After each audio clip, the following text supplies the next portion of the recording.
All right, we're starting here with Matt Powers at the Sega booth over here at the GameStop Expo, and senior producer over there at Sega. Colonial Marines, going to be a big title in February. Give us a quick rundown of what fans of the Alien series are gonna expect here. Well, I'll tell you, one of our number one goals when working on Aliens Colonial Marines is to make a true sequel to the movie Aliens. Alien 1 with Ridley Scott, it was the horror in space. Aliens, James Cameron, the action with Marines. And then you had the other Aliens films that kind of went off in a different direction. I love all the films, but we wanted to go back to where it all started, back to LV-426. We want to see what happened to Hadley's Hope, what happened to the derelict. So in our game, you are on the ship Sephora, going back to LV-426, back where it all started, to see what's going on there now. Now, what I played right now was a team deathmatch, group of Colonial Marines, group of aliens. Now, what else can you tell me mode-wise are going to be, what multiplayer modes are going to be available? Well, let me give you a real quick rundown on multiplayer. So we have 4 different multiplayer modes. All the modes are Marines versus Xenos. One of the modes we've been showing quite a bit of is Team Deathmatch. We haven't announced any of the other modes yet. This week at PAX, we will be having one new mode there. We haven't announced it, but it'll be the first time anyone can play it. We'll give you a lot more information upcoming. And then 2 other modes are also more objective-based modes. We're really trying to make these multiplayer modes true to the Aliens franchise, but also modes that people will be familiar with. Marines play as Marines, very standard. If you play most of the shooters these days, you'll be familiar with it. We also have a lot of upgrades for these Marines, both weapon and look customization. In your Xenos, you have 3 different classes of Xenos you can play with, and 2 different evolved Xenos. We haven't announced all those Xenos yet, but there's a lot of variety in their play, and all of them you can customize as well. Yeah, we saw sort of the standard Xeno, but then there was a sort of bull Xeno that came out, and it was charging at everybody. So right now we're looking at about 5 different versions of the xenomorphs that players will be able to use. That's correct. There are 3 different classes the player chooses from. The soldier and the lurker we've announced. Another one we'll be announcing this week.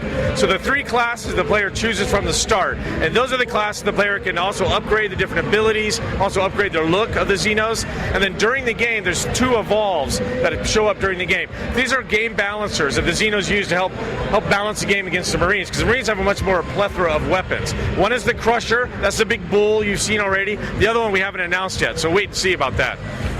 And what are you guys gonna do over with the game to try to keep it fresh after it comes out? I mean, great. There's multiplayer modes. Are you gonna be maybe possibly doing more DLC down the end, more maps? What can you tell us right now? No, I'll tell you, I don't know. I don't think we've announced specifics on that. But if I was a betting man, I would bet we would probably have a bunch of really cool DLCs and new features that would be releasing to continually support this game. I mean, both Sega and Gearbox are totally excited about this. We're putting everything we can into this game with a single-player campaign, 4-player co-op, the 4 multiplayer modes, all the upgrades, customizations, and you can bet we're going to be doing a lot at post-launch as well. And I have to ask you, because being an Aliens fan, I'm sure all the Alien fans are asking, what about Ripley? I mean, what's the word? What can you tell us, if anything? Well, I can tell you about Ripley. If you follow the Aliens films, Ripley went off to Fury, right? So she's off doing something on Fury. Our game takes place 17 weeks after Aliens. So what happened then is when they took the Sulaco back to the planet Fury, your ship, the Sephora, was the one responding to that rescue beacon on LV-426. The first thing that happens when you get to LV-426 is you see the Sulaco orbiting the moon. It ends up Weyland-Yutani found the Sulaco over on Fury and brought it back because they still want the Xenos. So your game is taking place almost in parallel with Ripley's venture. So we're in a different parallel storyline, but in the same universe. Very nice. So the people that are into the whole Aliens lore are just going to be, whoa, that's going to kind of blow their mind a bit. I totally think, well, I mean, we're all huge Aliens fans. I think, one, the Aliens fans are going to love it because, one, they go back to see what happened to Hadley's Hope. They see what's going on the Sulaco. They see the derelict. They go back to LV-426. And we have a lot of fan service in here. For example, when you go back on Sulaco, which now Weyland-Yutani owns, you'll find half a Bishop's body. The half from the end of the movie, the Queen ripped in half. You go through the locker room and you can find Hicks's locker and Vasquez's locker and the lockers of all these characters you love. A lot of fan service in this. So all the scenes that you remember from Aliens, we brought back so you can see them again.